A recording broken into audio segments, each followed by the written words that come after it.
سلام بر دلانگیزان روح افزا، من کاوه هستم. یک بازی بسیار بسیار زیبا براتون آماده کردیم که ناجعبش کنیم از شرکت زینگو. بازی زیبایی به اسم بمب ساعتی.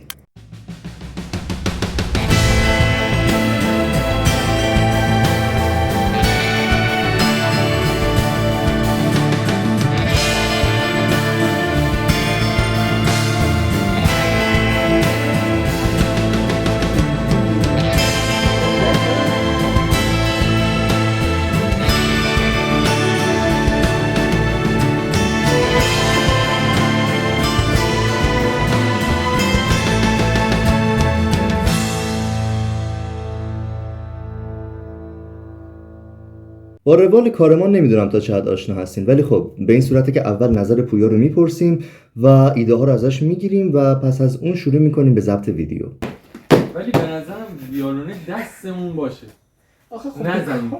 میاد الکی ویولون بگیم داریم. الان هنگدرام وسط ویدیو معرفی آنباکس بازی چه نکته ای هست؟ تو خب بلدی هنگران بزنی، بنده خدا ویولون بلد نیست بزنه. ویولون داره صرفا. یعنی هر چی داری قاعدتا بلد نیستی ازش استفاده کنی، میدونی؟ تو به کار نمیاد که استفاده ماها که خوب میدونیم این قضیه رو. تو چه؟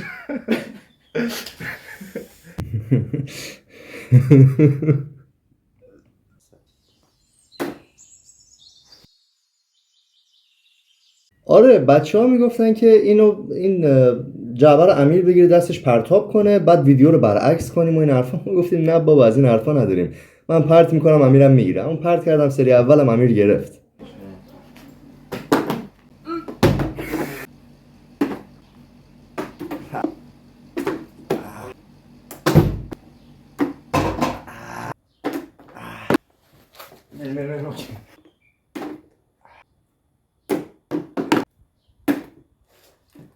سلام. حیف شد. حیف واقعا. آره این همین تلاش کرد.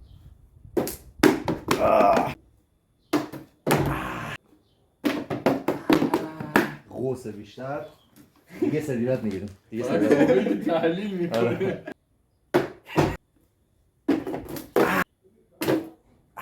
خب دیگه به نظر همون تیک قبلی رو یه آخرین بار یه بار دیگه همین جر نرفت. یه بار دیگه امتحان کنیم و تیک قبلی رو بگیم. سلام سلام سلام سلام سلام نه بس دیگه به نظرم باید تنها بازش هدف کنیم ما دیگه. پرت کردن و انداختن این بازی بود. حاجی باز کردن همه بلدن. آره بریم دیگه، باز کردن همه بلدن. میتونی پرت کنی اینجوری بگی خسته نباشی. وجدانن یه چیز مثل آنباکس و یکی این مدلی براتون جذاب کرده بود تا حالا؟ شاید اصلا با خودتون بگین چه کار بیهوده ای دارن جعبه رو پرت میکنن که بگیرن، ولی چیزی که دقت نمیکنین این بود که ما داشتیم یک آزمایش انجام میدادیم. یه نکته دیگه هم که اضافه کنم، از اینجا متوجه میشیم که نباید بازی رو پرت کنیم آره. به دفعات نه زیاد. خب، تحقیقاتمون که کامل بشه متوجه شدیم که آره شاید از بیرون آنچنان ضربه نبینه، ولی داخلش نسبت به بیرونش خیلی مقاومت نداره و سعی کنید اینو در جای فرو نکنید، جای پرت نکنید. فرو؟ و با پرسیدن این سوال هر چیزی رو فرو میکنه میشه لیلا فرو هر. با پرسیدن این سوال، با گفتن کلمه فرو کل نکته جوک خراب کردی، میدونی؟ فروسولفات منظورم بود. الان بدترش کردی حتی یه چیز. سب آره سب کنید چیزی نداره، ولی خب کارتا سالمه الحمدلله. اصلا آس. آره بازم کیفیت چاپ رو شاهد هستین از شرکت عزیز آره زینگو. لامصب امیر جان اونجا رو تمیز کنید دیگه، کثیف اینجا. بله ما داشتیم تست مقاومت اون جعبه رو اندازه گیری میکردیم. دوستانی که قرار این بازی رو بخرین اصلا هیچ اتفاقی براش نمیفته. این جعبه ها تمام ضد ضربه. فکر کنین اونا از کارخونه میارن ضربه نمیخوره، از کامیون پیاده میشه. یه خورده کارتون از ساده‌تر دستشون نمیفته. متوجهم پویا جان، یه مقدار ساده‌تر نیست بگی که این بازی که آنباکس میکنیم و خودمون نگه میداریم بازی جدید به شما میفروشیم؟ خیلی ساده‌تره به نظرم این. صدا قطع، یعنی آفرین صدا رو باید قطع کنم اینجا که تو داشتی حرف میزدی متوجه شدم. آها آره حرفش قشنگ بود. بریم. اینم دژ بود دیگه. آره بذار توضیحات امیر بده. تو اونجا مثل دست خر وایس فقط چیز پویا مثل پویا وایس. اون لحظه که بهش گفتم اونجا وایسا بذار توضیحاتو امیر بده، من اون وایبی که ازش گرفتم اون لحظه حس میکردم قبول کرد حرفمو. ولی خب پویا دیگه طبق معمول هممونو غافلگیر کرد. بمب ساعتی.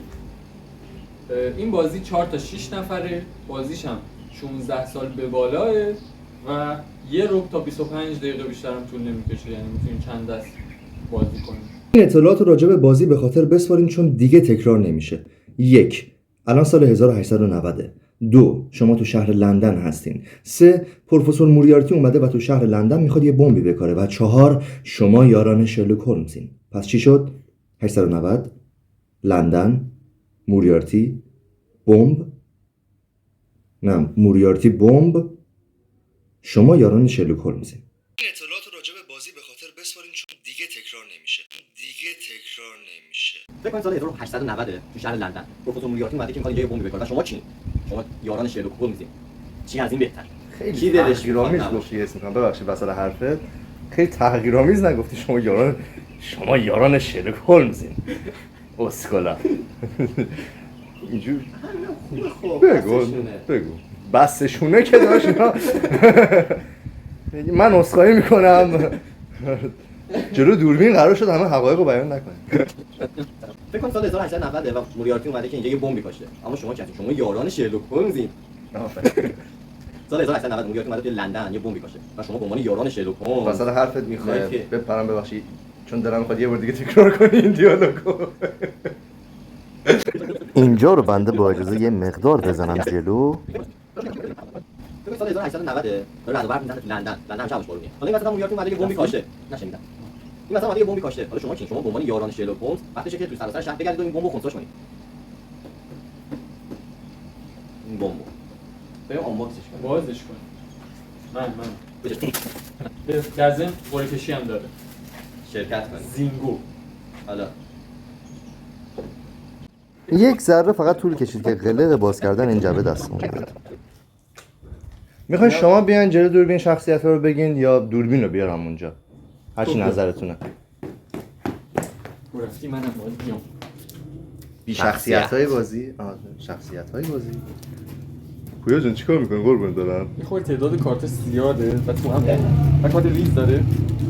میخوام چیزشو باز نکنم، چسبشو باز نکنم. خب این کارت شمارگرا، عددهایی که گفتیم.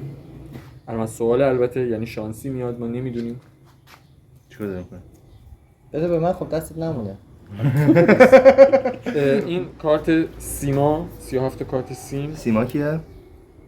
تیرانداز. کارتا همیناست کلا. پشتش هم میخوایم ببینیم. امین نشون داد کمه؟ بگشون بگیر. نه باحاله. میخوای زنگ میزنیم زینگو بگیم بزنه. مرسی متوجه شدم که آره آقای موسوی خیلی سبز، مدیر خیلی سبز. خب یعنی کلا زینگو و هوپا جفتشون زیر مجموعه خیلی سبزن. دمشون گرم. مدیرشون آقای موسویه که باقولی هم هست. ارادت. سلام برسون. خیلی سبز سلام پویا یه نکته جالب بهت بگم. کاوه مشاوره کنکوره. بنده از کنکور متنفرم و این مکالمات اصلا نیاز نیست بعد بشنویم. این بازی انجام بدیم. یه ببخشید عذرخواهی میکنم یه چیز به پویا بگم تو دلم میمونه. پویا این مدت که داشتی سلام میرسوندی با آقای موسوی مدیر خیلی سبز. آره نه کلت خارج کادر بود. خیلی خوشحالم از این قضیه. قبلش هم بهت نگفتم. خدا رو شکر. پویا جان شما به همون پایه میکروفون بودن ادامه بدید. این دفترچه هم خب داره دیگه، اصلا چرا ما توضیح میدیم بازی رو؟ مگه دفترچه نداره؟ داداش خب ببین بازی‌ها رو اینا داریم، بازی‌ها شاید کسل کننده بشه بعد یه مدتی سری باگا داشته باشه، اینا رو خودمون می‌خونیم خودمون بازی می‌کنیم باگاشو در میاریم. چرا به تو دارم توضیح میدم؟ به اینو باید توضیح بدم. صدات باشه کافی. بیا نه میدونی؟ میکروفون رو برات نه میدونی چیه؟ جای پایه رو عوض کردن. برنج خیز کردن. ببین جدی واقعا لنگ برنج بودی تو، تازه صرف غذا نخوردی مگه؟ من تازه صرف غذا خوردم و الان هیچ حسی به هیچ کس ندارم. لطفاً بیشتر ادامه بده. صحبت کن. همونطور که نمیدونید ما این بازی رو چرا خندیدی واسه حرفم خنده داره مگه؟ اینو سالیبون بذار من من چی؟ تو پایه باش. خیلی رفیق پایه پویا. خب همونطور که نمیدونید ما این بازی رو خودمون چند تا بازی میکنیم، باگاشو در میاریم و تمام تلاشمون اینه که به جذاب‌ترین شیوه ممکن بازی رو به شما توضیح بدیم که اون ورژن جذابش رو که واقعا حال میده اونو بازی کنیم. میدونی بس آره میگفتیم همه همیشه ما جایز و خطایی و میتونید اینا رو بگم همه ما جا کشیم ببخشید پویا داره حرف زشت میزنه به معنی دقیق فوش نمیخواد توجه کنه ای خب مثلا چرا جلو نمیزنم اینجا رو میذارید بگم راست میگه بذاریم مثلا بگم قهر. پای نگه دار نه میکروفون براش نگه دار برنجا رو بیار جدا از اینکه ما این بازی رو معرفی میکنیم که الان کردیم آنباکسش هم براتون کردیم این داستانا، ما این بازی ها رو میفروشیم. بیا بفروش. نه خواهش خواهشم بخیر. آفرین ببین ما چک نداریم ولی زندگی که داریم، دانشگاه خدافظی کنیم بچه‌ها به نظرم ان شاءالله خسته که نباشید. آره صحبت پایانی داری پویا جان یعنی شما خسته نباشین من خسته باشم. صحبت پایانی داری یا نه آدم حسابت میکنم ببین چیکار میکنی خلاصه که ما رو دنبال کنین و فروش بازی در خدمت. بدرود. مخلص